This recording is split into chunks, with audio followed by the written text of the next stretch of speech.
ஒரு அழகான கிராமத்தில் மித்து என்ற சிறிய சிறுவன் வாழ்ந்து வந்தான். அவன் மிகவும் சுறுசுறுப்பானவனும் நல்ல மனம் கொண்டவனும் ஆவான். ஒருநாள் பள்ளிக்குச் செல்லும் வழியில் மித்து ஒரு சிறிய பணப்பையை கண்டான். அதை திறந்து பார்த்தான். அதற்குள் நிறைய பணமும் ஒரு அடையாள அட்டையும் இருந்தது. மித்து சற்றும் யோசிக்காமல், இதை கண்டிப்பாக உரியவரிடம் கொடுக்க வேண்டும் என்றான். அவன் அட்டையில் இருந்த முகவரியை பார்த்து அந்த வீட்டுக்குச் சென்றான். அங்கே ஒரு வயதான தாத்தா கவலையுடன் இருந்தார்.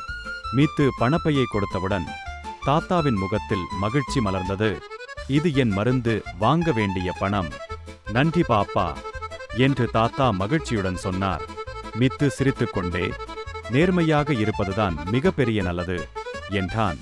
அந்த நாளிலிருந்து கிராமத்தில் உள்ள அனைவரும் மித்துவை பாராட்ட ஆரம்பித்தனர். எங்க சேனலை சப்ஸ்கிரைப் பண்ணுங்க.